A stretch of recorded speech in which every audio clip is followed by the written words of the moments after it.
નમસ્કાર, મંતવ્ય ન્યૂઝમાં આપનું સ્વાગત છે ને હું છું આપની સાથે હિરલ। નજર કરીએ મહત્વના સમાચાર પર। હવામાન નિષ્ણાત અંબાલાલ પટેલે આગાહી કરી છે। તો અંબાલાલ પટેલની વધુ એક આગાહી સામે આવી છે।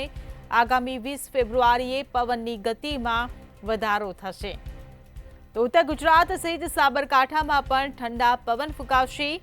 18 થી 20 ફેબ્રુઆરી દરમિયાન ઉત્તર અને મધ્યમાં વાદળો ઘેરાવશે તેવી આગાહી કરવામાં આવી છે। તો આ સાથે જ સૌરાષ્ટ્રના રાજકોટમાં પણ વાદળો આવશે।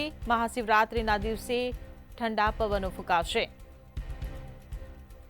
તો હવામાન નિષ્ણાત અંબાલાલ પટેલે આગાહી કરી છે। આગામી 18 થી 20 બાદ પણ પવન ફૂંકાવશે। કચ્છમાં પવનની ગતિ 23 કિલોમીટર પ્રતિ કલાક વધશે। કેટલાક ભાગોમાં મહત્તમ તાપમાન 38 ડિગ્રી સેલ્સિયસ જેવું રહેવાની શક્યતા રહેશે। જો કે ઉત્તર ગુજરાતના ભાગોમાં મહત્તમ તાપમાન ઘટવાની શક્યતા રહેશે, એટલે ઉત્તર ગુજરાતના ભાગોમાં ઠંડી રહેવાની શક્યતા રહેશે। પરંતુ ઉલ્લેખનીય છે કે તારીખ 18-19-20માં લગભગ ઉત્તર ગુજરાતના ભાગો અને મધ્ય ગુજરાતના ભાગોમાં વાદળો આવવાની શક્યતા રહેશે। કચ્છ અને રાજકોટના ભાગમાં પણ વાદળો આવવાની શક્યતા રહેશે, પરંતુ વધુ વાદળો લગભગ તારીખ 22 થી 26 અને માર્ચની શરૂઆત સુધીમાં ફેબ્રુઆરીમાં આવી શકવાની શક્યતા રહેશે। એટલે હવે ઠંડી ગરમી બેવડી ઋતુ રહેશે, જેનાથી 18મી ફેબ્રુઆરી બાદ વાયરલ રોગોમાં વૃદ્ધિ થવાની શક્યતા રહેશે। પરંતુ ઉલ્લેખનીય છે કે આ વખતે માર્ચ માસ ઘણા વરસાદ આવવાની શક્યતા રહેશે અને દેશના ઉત્તરીય પર્વતીય પ્રદેશોમાં હિમવર્ષા થવાની શક્યતા રહેશે। આ વખતે ચોમાસા અંગે જોઈએ તો લગભગ મેઘનો ગર્ભ બંધાયો નથી, વાદળવાયુ આવ્યા નથી, પોષમાં ઠંડો રહેવો જોઈએ, રહ્યો નથી। એટલે ત્યાંની અસર શું આગળની અસરો શું થશે તે તો આ વખતે ગરમીની અસરના કારણે લગભગ જીરા જેવા પાકમાં તેની અસર થઈ શકે છે। જીરા જેવા પાકમાં મુખ્યત્વે રોગ આવવાની વધારે શક્યતા રહેશે। અન્ય પાકમાં ઘઉં જે બાબતમાં જોવા જઈએ તો તેમાં ગરમીના કારણે સ્ટાર્ચ। જૂનાગઢમાં ધારાસભ્ય વિમલ ચુડાસમાની ટિપ્પણીને લઈને રાજકારણ ગરમાયું હોવાનું સામે આવ્યું છે। વિમલ ચુડાસમાના નિવેદનને લઈને ચોરવાડ ભાજપ પ્રમુખનું નિવેદન સામે આવ્યું છે। ચોરવાડ શહેર ભાજપ પ્રમુખ મંથન ડાભીનો ધારાસભ્યને સણસણતો જવાબ આપ્યો હતો। મંથન ડાભીએ જણાવ્યું હતું કે વિમલ ચુડાસમાની ભાષા તેના સંસ્કાર બતાવે છે।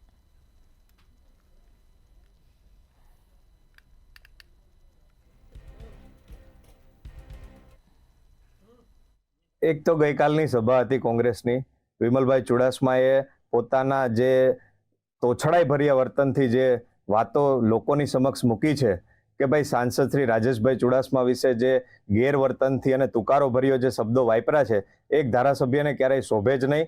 એક ધારાસભ્યની મર્યાદા હોય છે, એક સાંસદ સભ્યની મર્યાદા હોય છે। ગ્રામ લોકો જાણે છે કે સાંસદ સભ્ય છે એ કઈ રીતે વાત કરે છે અને ધારાસભ્ય કઈ રીતે વાત કરે છે।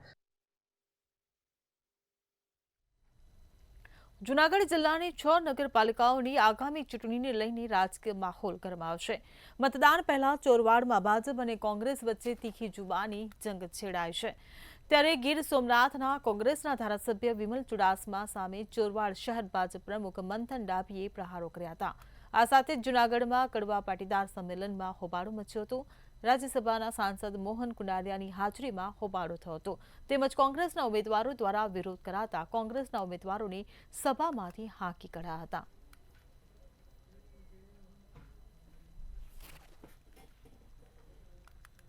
રાજકોટની રેફ્યુજી કોલોની નજીક કબ્રસ્તાન પાસે ગેરકાયદે બાંધકામનો મામલો સામે આવ્યો છે, જેને લઈ રાજકોટ બાર એસોસિએશનના પૂર્વ પ્રમુખ સંજય વ્યાસે તંત્ર પર આક્ષેપ કર્યા છે।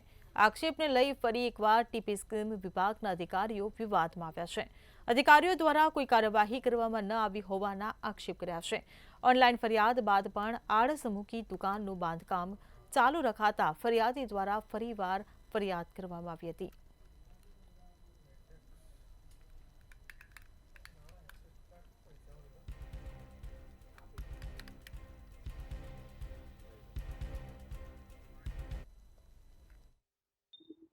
રાજકોટ બાર એસોસિએશનના પૂર્વ પ્રમુખ સંજય વ્યાસે રાજકોટ મહાનગરપાલિકાના સત્તાધીશોને ચીમકી આપી છે કે હવે તેઓ હાઈકોર્ટ જશે। ચોક્કસથી તેઓએ જે ફરિયાદ કરી છે ટીપી શાખામાં તે ફરિયાદ ધ્યાને ન લેતા કહી શકાય કે હવે તેઓ હાઈકોર્ટે જશે। આપણી સાથે સંજયભાઈ વ્યાસ છે, એમની સાથે જ વાત કરીશું। સંજયભાઈ, શું કહેશો? હાલ અત્યારે તમે જે ટીપીમાં જે ફરિયાદ કરી હતી, કઈ પ્રકારની ફરિયાદ હતી અને એ ફરિયાદનો જવાબ શું આવ્યો? ફરિયાદ મારે એટલા માટે કરવી પડી કે અહીંયા આપે જોયું હશે કબ્રસ્તાન પાસે વર્ષોથી ગેરકાયદેસર દબાણ તો અંદર છે જ, પણ એ દબાણમાં વધારાની 10 થી 15 ફૂટનું દબાણ કરીને ગેરકાયદેસર જમીનમાં ગેરકાયદેસર જે ચણતર કરતા હતા એ મારા ધ્યાનમાં આવતા મેં ટીપી શાખામાં ફરિયાદ કરી. લેખિત કમ્પ્લેન નથી કરી, ઓનલાઈન કમ્પ્લેન કરી. તારીખ 9 તારીખના રોજ. હવે એ ફરિયાદ જે મારી હતી એમાં રાઠવાભાઈ કરીને ટાઉન પ્લાનિંગના કોઈ કર્મચારી છે, એનો ફોન આવ્યો કે આ સ્થળ ક્યાં આવ્યું, એટલે મેં એને ફોન ઉપર સ્થળ કીધું. પછી 2 કલાકે મેં એને સામો ફોન કર્યો કે શું થયું, એટલે મેં કીધું એને કીધું કે નોટિસ મેં આપી દીધી છે ને કામ બંધ કરવાની સૂચના આપી છે. તેમ છતાં કામ બંધ ન થયું. બીજે દિવસે કામ ચાલુ હોવાથી મેં એના ફોટા પાડીને રાઠવાભાઈને વોટ્સઅપમાં મોકલ્યા કે આ કામ ચાલુ છે, હજી સુધી તમે કહેતા હતા કાલે શું થયું, તો એ કે હું પાછા પ્રયત્નો કરું છું, એને જાણ કરું છું, સૂચના આપું છું. તેમ છતાંય કામ ચાલુ રહ્યું. મારી કોર્પોરેશનના સત્તાધિકારીઓ કાંઈ નહીં કરે અને આવા તત્વોને છાવરશે. આજે આ 2 દુકાનનું બાંધકામ ગેરકાયદેસર ચાલુ છે, કાલે ગેરકાયદેસર બાજુની દુકાનોનું દબાણ આગળ વધશે, તો એ જવાબદારી કેને? પછી બાજુમાં ઘર છે એ કરશે. આ રીતે આખું પ્લાનિંગથી કરી રહ્યા હોય એવું મને લાગે છે. એટલે આ અટકાવવું જરૂરી છે. જો ટીપીઓ આમાં મેં કાલે જ કીધું હતું 3 દિવસમાં પગલાં નહીં લે તો મારે ફોજદારી ફરિયાદ ટીપીઓ રાઠવાભાઈ જે કોઈ અંદર સંડોવાયેલું હશે, સાથ આપતું હશે, એની સામે ફરિયાદ કરવાની મારે ફરજ પડશે ને હાઈકોર્ટમાં કે સિવિલ કોર્ટમાં જવું પડશે તોય જશું. સતત વિવાદમાં ઘેરાયેલી આરએમસી ફરી એક વખત વિવાદમાં ઘેરાઈ છે. એક બાજુ આરએમસીના કમિશનર જ્યાં કહે છે કે ઓનલાઈન અરજીનું તાત્કાલિક નિવારણ કરવા માટે પ્રયત્નશીલ અધિકારીઓ છે, પણ છતાંય ઓનલાઈન ક્યાંક ને ક્યાંક ફરિયાદ તો કરવામાં આવે છે, પણ તેનું જે નિરાકરણ છે તે નથી આવતું. અને તેના જ કારણે રાજકોટ બાર એસોસિએશનના પૂર્વ પ્રમુખ સંજય વ્યાસ છે, તેઓએ સ્પષ્ટપણે તેઓ ચીમકી આપી રહ્યા છે કે આગામી સમયમાં તેમનું જે ફરિયાદ જે તેઓએ લખાવી છે તેનું નિવારણ નહીં આવે તો આગામી સમયમાં તેઓ હાઈકોર્ટના દ્વાર ખટખટાવશે. કેમેરા પર્સન લલિત વ્યાસ સાથે ધ્રુવ કુંડેલ, રાજકોટ. રાજકોટમાં તાલુકા પોલીસ સ્ટેશન વિસ્તારમાં લૂંટનો મામલો સામે આવ્યો હતો, જ્યાં ગત તારીખ 5ના રોજ પેટ્રોલ પંપના કર્મચારીને માર મારી 13,000ની લૂંટ કરવામાં આવી હતી. લૂંટ ચલાવતા 3 બુકાનીધારી શખ્સોને ક્રાઇમ બ્રાન્ચે ઝડપી લઈ તેમની પાસેથી ₹1.21 લાખનો મુદ્દામાલ કબજે કર્યો છે. આ સાથે જ પેટ્રોલ પંપ પર લૂંટના સીસીટીવી સામે આવ્યા હતા. ત્યારબાદ સીસીટીવીના આધારે ક્રાઇમ બ્રાન્ચે 3 લૂંટ કરનાર આરોપીને પકડી પાડ્યા છે.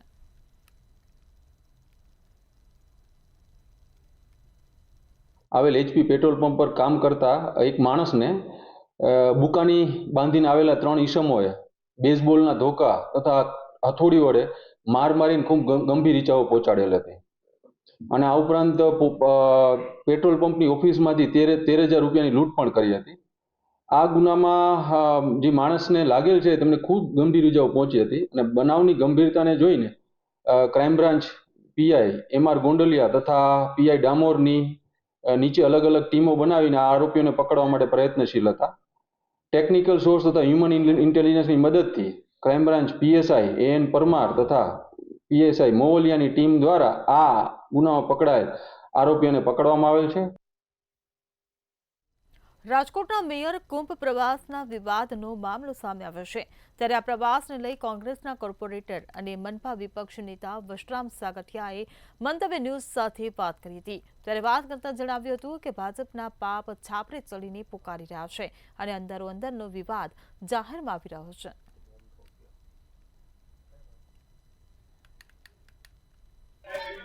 રાજકોટના મેયર નૈના પેઢડિયા કુંભના પ્રવાસે ગયા હતા અને ત્યારબાદ વિવાદ સર્જાયો હતો. મહત્વની બાબત એ છે કે આ વિવાદને લઈને હવે કોંગ્રેસ તરફથી પણ પ્રતિક્રિયા આવી રહી છે. વિપક્ષના નેતા વશરામભાઈ સાગઠિયા આપણી સાથે છે. શું કહેશો? ખાસ તો મેયર મહાકુંભ ગયા હતા સ્નાન કરવા માટે, ત્યારબાદ જે વિવાદ છે તે વકર્યો હતો. હવે મેયર તરફથી એક ખુલાસો કરવામાં આવ્યો છે. શું કહેશો આ મામલે? રાજકોટના મેયર પોતાની વ્યથા રજૂ કરી. રાજકોટના પ્રથમ નાગરિક, રાજકોટના મેયર એક મહિલા હોવા છતાં પણ જ્યારે પોતાના દુઃખથી એમ કહેવું પડે કે હું આની ઉપર રજૂઆતો કરીશ હાઈકમાન્ડને, એટલે એનો અર્થ એ છે કે ક્યાંક ને ક્યાંક આ લોકો અંદરો અંદર ભ્રષ્ટાચાર કરે છે. કા મેયર છુપાવવાની કોશિશ કરે છે, કા સ્ટેન્ડિંગ ચેરમેન છુપાવવાની કોશિશ કરે છે, અને કા એના શાસક લોકો છુપાવવાની કોશિશ. આ ખુલ્લું ન પડે એના માટે હવે આ વિવાદ જે વકરો છે એને તાબડતોબ હાઈકમાન્ડ અંદર ઇન્ટરપ્રેટ થઈ અને દબાવી દેશે.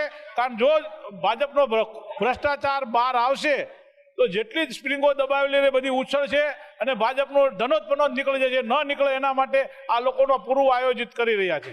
મેયર સાહેબ એમ કહેતા હતા CNG નો જુદો પૈસા ચૂકવવાના છે, ડીઝલના જુદા ચૂકવવાના, AC ના જુદા, એવો કોઈ ઠરાવ છે નહીં.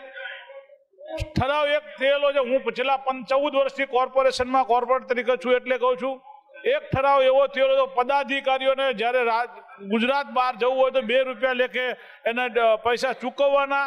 એવો ઠરાવ લીગલ સમિતિમાં થાય, સ્ટેન્ડિંગમાં ન થાય, જનરલ બોર્ડમાં ન થાય, લીગલ સમિતિ છે એમાં ઠરાવ થાય. અને એ થયેલો છે કે કોંગ્રેસ પક્ષ તરીકે, વિરોધ પક્ષ તરીકે અમારી ભૂમિકામાં અમે લોકોને જાણ કરીએ કે આ લોકો આટલું ખરાબ કરે છે, ખોટું કરે છે, એ અમારી જવાબદારી છે. અને પછી બાકીનું કામ તો પ્રજાએ કરવાનું હોય. એટલે પ્રજાને ફરી એકવાર વિનંતી કરું છું કે આવનારી ચૂંટણીમાં આને ઘર બતાવો. ત્યાં હતા આપણી સાથે વસરામ સાગઠિયા કે જેઓ જણાવી રહ્યા છે કે હાલ મહાકુંભનો વિવાદ જે પ્રકારે વકર્યો એને જોતા એવું લાગી રહ્યું છે કે રાજકોટ મહાનગરપાલિકામાં 2 જૂથ થયા છે અને આ 2 જૂથ એકબીજાના સામસામા આવ્યા છે અને ખાસ તો ભાગ બટાઈમાં ક્યાંક વાંધો પડ્યો છે અને તેના જ કારણે આ બંને જૂથ સામસામા આવ્યા હોય એવું હાલ જે વિપક્ષના નેતા વસરામ સાગઠિયા દ્વારા કહેવામાં આવી રહ્યું છે. પ્રોફેસર લલિત વ્યાસ સાથે ધ્રુવ કુંડેલ, રાજકોટ. સ્થાનિક ચૂંટણી પૂર્વે રાજકોટમાં ભાજપમાં જૂથવાદ જોવા મળી રહ્યો છે. રાજકોટના મેયરે કહ્યું કે મને બદનામ કરવા કાવતરું ઘડવામાં આવ્યું છે. રાજકોટના મહિલા mayor Nayanaben Pedhadiya municipal corporation દ્વારા તેમને ફાળવાયેલી સત્તાવાર ઇનોવા કારમાં પોતાના પતિ, ભાજપના અન્ય મહિલા અગ્રણી અને સાથી કોર્પોરેટર વગેરેને લઈને કુંભ સ્નાન કરવા ગયા હતા. જો મેયરની કાર પર કપડાં સૂકવ્યા હોય તેવી તસવીરો બહાર આવતા વિવાદ શરૂ થયો હતો.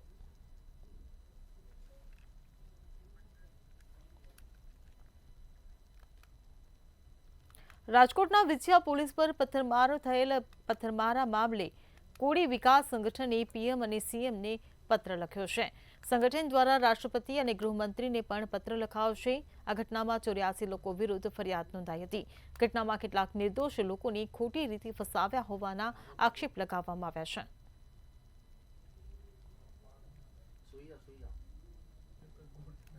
એના અનુસંધાને અમે ભારતના રાષ્ટ્રપતિ, વડાપ્રધાન તેમજ ભારતના ગૃહપ્રધાનને પત્ર લખ્યો કે ખરેખર આ ઘટનાની અંદર તટસ્થ તપાસ કરવામાં આવે અને આ ઘટનાની અંદર જે ખરેખર નિર્દોષ છે, જે લોકો વિછિયાની અંદર પોતાના કામ અર્થે આવેલા હોય તે લોકોને ખોટી રીતે આ કેસની અંદર ફસાવવામાં આવ્યા છે.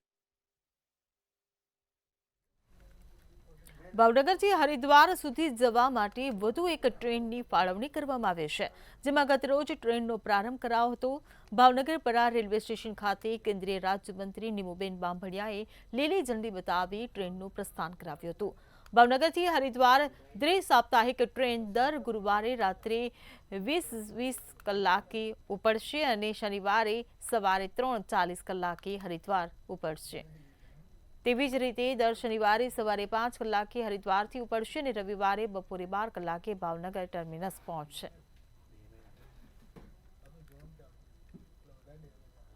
ભાવેણાની જનતા માટે અગાઉ હરિદ્વાર માટે સપ્તાહમાં 1 ટ્રેન સોમવારે ચાલતી હતી. શ્રદ્ધાળુઓની લાગણીને ધ્યાને લઈ હવેથી સપ્તાહમાં 2 વખત એટલે કે ગુરુવારે અને સોમવારે એમ હરિદ્વાર માટે ભાવનગરની 2 ટ્રીપ, સપ્તાહની અંદર 2 ટ્રીપ ટ્રેન ઉપડશે. અને જ્યારે શ્રદ્ધાળુઓની માંગ હોય છે, શ્રદ્ધાળુઓને દર્શન માટે વધારે સારી સુવિધા મળવાની છે, ત્યારે હું માનનીય કેન્દ્રીય મંત્રી, રેલવે મંત્રી અશ્વિનીજીનો પણ આભાર વ્યક્ત કરું છું. રાજકોટથી મહત્વના સમાચાર સામે આવી રહ્યા છે. નજર કરીએ રાજકોટના સમાચાર પર. અશાંત ધારાને લઈ રાજકોટ શહેર ધારાસભ્ય ડોક્ટર દર્શિતા શાહનું નિવેદન સામે આવ્યું. વોર્ડ નંબર 10ના અલગ અલગ વિસ્તારમાં અશાંત ધારો લાગુ કરવા રજૂઆત કરાઈ. અશાંત ધારાને લઈને અનેક રજૂઆતો આવી હોવાનું ધારાસભ્યએ જણાવ્યું. ત્યારે અશાંત ધારો લાગુ કરવા કલેક્ટરની રજૂઆત કરાઈ હોવાનું પણ ધારાસભ્યએ જણાવ્યું છે. અશાંત ધારાની અમલવારી થાય છે કે કેમ તે મામલે તપાસ કરાશે હોવાનું નિવેદન આપ્યું છે. વોર્ડ નંબર 2માં અશાંત ધારાની અમલવારી મામલે તપાસ કરાશે હોવાનું નિવેદન આપ્યું. અશાંત ધારાનો મુખ્ય ઉદ્દેશ્ય એ હોય છે કે જે કોઈ પણ વિસ્તારમાં અશાંત ધારો લાગુ કરવામાં આવે ત્યાં જે તે સમયે એવી રજૂઆત આવેલી હોય છે કે વિસ્તારના લોકો વચ્ચે ખૂબ અથડામણ રહેતી હોય છે અને એને લીધે થઈને વિસ્તારમાં શાંતિનું, સલામતીનું અને સુરક્ષાનું વાતાવરણ બની રહે એ માટે થઈને એ વિસ્તારમાં અશાંત ધારો લાગુ કરવામાં આવતો હોય છે. આ બાબતે મારી પાસે અનેકવિધ રજૂઆતો આવેલી છે, જે સંદર્ભે મેં કલેક્ટરશ્રીને, પોલીસ કમિશનરશ્રીને અને ગાંધીનગર લેવલે પણ આ બાબતે વિવિધ રજૂઆતો પણ કરેલી છે. એ સંદર્ભે મેં વોર્ડ નંબર 10ના અલગ અલગ વિસ્તારની મારી પાસે અશાંત ધારો લાગુ કરવા બાબતની રજૂઆત આવેલી છે. ત્યારે મેં કલેક્ટરશ્રીને રજૂઆત કરી હતી, જેના સંદર્ભે આજે કલેક્ટરશ્રી દ્વારા મને જણાવવામાં આવ્યું છે કે જે વોર્ડ નંબર 10માં આપે અશાંત ધારો લાગુ કરવા બાબતની રજૂઆત કરી છે એ સંદર્ભે કલેક્ટરશ્રી દ્વારા કાર્યવાહી ચાલુ કરીને પોલીસ કમિશનરશ્રીને આદેશ આપવામાં આવ્યો છે કે આ બાબતની કાર્યવાહી શરૂ કરવામાં આવે. રાજકોટ ચૂંટણીમાં આપના બે ઉમેદવાર ભાજપમાં જોડાયા છે. તો રાજકોટથી આ સમાચાર. ચૂંટણીમાં આપના બે ઉમેદવાર ભાજપમાં જોડાયા હોવાનું સામે આવ્યું છે. ત્યારે જેતપુર નગરપાલિકાની ચૂંટણીમાં આપના બે ઉમેદવારોના કેસરિયા. ત્યારે વોર્ડ નંબર 9ના આપના ઉમેદવારોએ ભાજપમાં કેસરિયા કર્યા હોવાનું સામે આવ્યું છે. તો નિલેશ ગોરિયા અને રવિ ચોટાકિયાએ કેસરિયા કર્યા છે. ત્યારે ધારાસભ્ય જયેશ રાદડિયાએ ઉમેદવારોને ભાજપનો ખેસ પહેરાવ્યો. રાજકોટથી આ સમાચાર. ચૂંટણીમાં આપના બે ઉમેદવાર ભાજપમાં જોડાયા.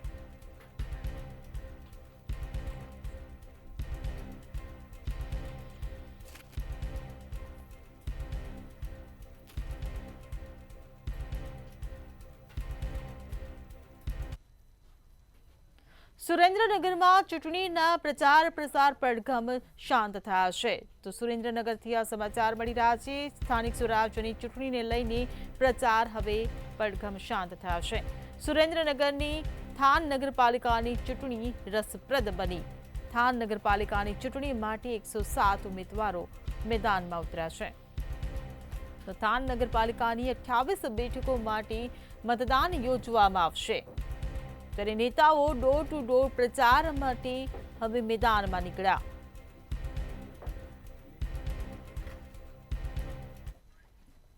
નિશ્ચિત કરી લીધો છે કે થાનને 2 નંબરી ગુંડાઓથી મુક્ત કરી અને જે વર્ષો પહેલા થાનનું જે ગૌરવ હતું એ ગૌરવ પુનઃસ્થાપિત કરવાની થાનની જનતાએ નેમ લીધી છે. કોંગ્રેસ પક્ષ તરફ થાનની જનતા એ ખૂબ આશાભરી નજરે જોઈ રહી છે. થાન નગરપાલિકાની અંદર એક ઉમેદવાર એ જુનૂનથી લડી રહ્યો છે અને આવનાર સમયની અંદર થાનને ફરીથી ગૌરવવંતું બનાવી થાનને થાન સુખી થાન અને સ્વચ્છ થાન બનાવવાની અમારી નેમ છે. ભાવનગર મહાનગરપાલિકાના આજરોજ 43 વર્ષ પૂર્ણ થયા છે અને 44મા વર્ષમાં મંગલ પ્રવેશ થયો છે. ત્યારે મહાનગરપાલિકામાં ફરજ બજાવતા અધિકારીઓ અને કર્મચારીઓ દ્વારા આજના મંગલ પ્રવેશની ઉજવણી કરવામાં આવી હતી. મનપામાં ફરજ બજાવતી મહિલા કર્મચારીઓ દ્વારા પ્રવેશ દ્વારે ફૂલ તથા ચિરોડીથી કલાત્મક રંગોળી બનાવવામાં આવી હતી. તો બીજી તરફ મનપાની મુલાકાત લેનાર મુલાકાતીઓને મીઠાઈ ખવડાવી મોં મીઠા કરાવવામાં આવ્યા હતા. તેમજ મેયર તથા ઇન્ચાર્જ કમિશનરે પણ કર્મચારીઓને શુભેચ્છાઓ પાઠવી હતી.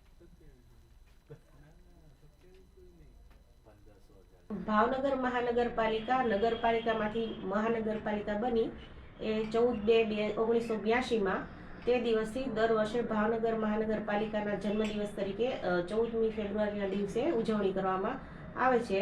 તે મુજબ આજે પણ 14મી ફેબ્રુઆરી હોય ભાવનગર મહાનગરપાલિકાના જન્મદિવસ નિમિત્તે આજરોજ ભાવનગર મહાનગરપાલિકા દ્વારા નાનકડું એવું જે કોર્પોરેશનની મુલાકાત લે એ બધા મુલાકાતીઓને અધિકારી કર્મચારી મીઠું મોઢું કરાવવાની એક પરંપરા છે એ મુજબ આજે પણ એ મુજબની વ્યવસ્થા કરવામાં આવી છે તથા ભાવનગર મહાનગરપાલિકાની મહિલા કર્મચારીઓ દ્વારા રંગોળી કરીને અને હાર તોરણ બાંધીને કોર્પોરેશનને શણગારવાનો પણ એક નાનકડો પ્રયાસ કરવામાં આવ્યો છે। જામનગરમાં ગેરકાયદે દબાણો પર દાદાનો બુલડોઝર ફર્યું છે ત્યારે ઢીચરા રોડ પર ધાર્મિક જગ્યા પર ડિમોલિશનની કામગીરી કરવામાં આવી હતી। ગેરકાયદે કરાયેલ બાંધકામને તંત્ર દ્વારા તોડી પાડવામાં આવ્યું હતું। એસપી સહિતનો પોલીસ સ્ટાફ ડિમોલિશનની આ કામગીરીમાં જોડાયો હતો ત્યારે 3 જેટલા જેસીબી મશીન દ્વારા ડિમોલિશનની કામગીરી હાથ ધરવામાં આવી હતી। બાંધકામ મુદ્દે તંત્ર દ્વારા અગાઉ નોટિસ પણ પાઠવવામાં આવી હતી।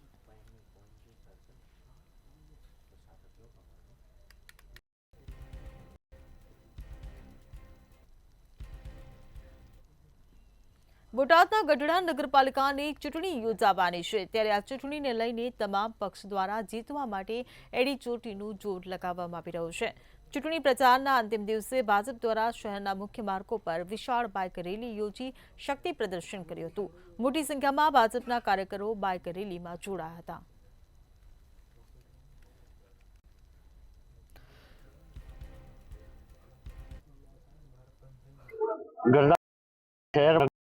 ચૂંટણી ને અને મોટી સંખ્યામાં ભારતીય જનતા પાર્ટીના કાર્યકર્તાઓ ઉમેદવારો સાથે અમારા ધારાસભ્ય શ્રી શંભુનાથજી બાપુ ટુંડિયા, જિલ્લા ભાજપના અધ્યક્ષ મયુરભાઈ, મહામંત્રી જામસંગભાઈ અને ગઢડાના જ વતની અને રાષ્ટ્રીય કિસાન મોરચાના મહામંત્રી બાબુભાઈ જેબલિયા સહિતના સૌ આગેવાનો ઉપસ્થિત રહ્યા હતા અને ગઢડા શહેરના મુખ્ય માર્ગો ઉપરથી અને ગઢડા શહેરના તમામ વોર્ડ આવી જાય એ રીતે આ બાઇક રેલી ગઢડા શહેરમાં ફરી અને શહેરના મુખ્ય માર્ગો અને સાથે વોર્ડમાં પરિભ્રમણ કરી અને મહારેલી ભારતીય જનતા પાર્ટીના કાર્યકર્તાઓ દ્વારા યોજવામાં આવી છે। સમગ્ર ગામમાં કેસરીઓ લહેરાણો છે અને સમગ્ર ગામમાં સાથે 7 વોર્ડમાં બધા જ ઉમેદવારો જંગી બહુમતીથી ચૂંટાવાના છે એવો માહોલ પણ બન્યો છે।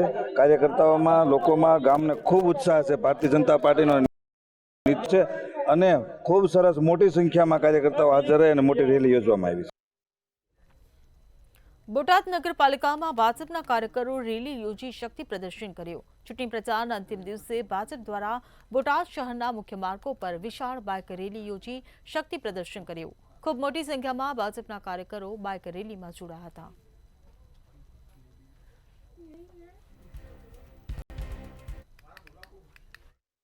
બોટાદ નગરપાલિકાની જ્યારે મધ્યસત્ર ચૂંટણી છે ત્યારે આજે ભારતીય જનતા પાર્ટીના યુવા મોરચા દ્વારા એક વિશાળ બાઇક રેલી અને જંગી મેદનીની અંદર એક શહેરની વચ્ચે એક આયોજન કર્યું હતું। ત્યારબાદ લોકોનું અભિવાદન ઝીલવા માટે ભારતીય જનતા પાર્ટીને માટે મત માગવા યુવા મોરચા દ્વારા એક અભિયાન ચલાવ્યું હતું ત્યારે જનમેદનીનો ખૂબ આશીર્વાદ ભારતીય જનતા પાર્ટી માટે મળી રહ્યો છે અને અમારા બોટાદ નગરના મુખ્ય બજારોમાં એમડીસા વિદ્યાલયથી લઈ અને ગરડા રોડ સુધી ખૂબ સરસ મજાનું ભારતીય જનતા પાર્ટીનું વાતાવરણ અને ઉમંગ અને ઉત્સાહ સાથે જોરશોરથી આજે બાઇક રેલી થઈ છે ત્યારે એવું વાતાવરણ બની રહ્યું છે કે હવે એવું લાગે છે કે આ વખતે બોટાદ નગરપાલિકામાં 44માંથી 44 ભારતીય જનતા પાર્ટીની સીટ આવવાની છે। જામનગરમાં ગેરકાયદેસર દબાણો દૂર કરવામાં આવ્યા છે। મહાનગરપાલિકા દ્વારા 1,26,000 ચોરસ ફૂટનો પ્લોટ ખુલ્લો કરવામાં આવ્યો છે જેમાં કુલ 51 દુકાનોનું ડિમોલિશન કરવામાં આવ્યું હતું। આ ખુલ્લા કરાયેલ પ્લોટની કિંમત 50 કરોડ છે। ચુસ્ત પોલીસ બંદોબસ્ત વચ્ચે દબાણ હટાવવામાં આવ્યું હતું।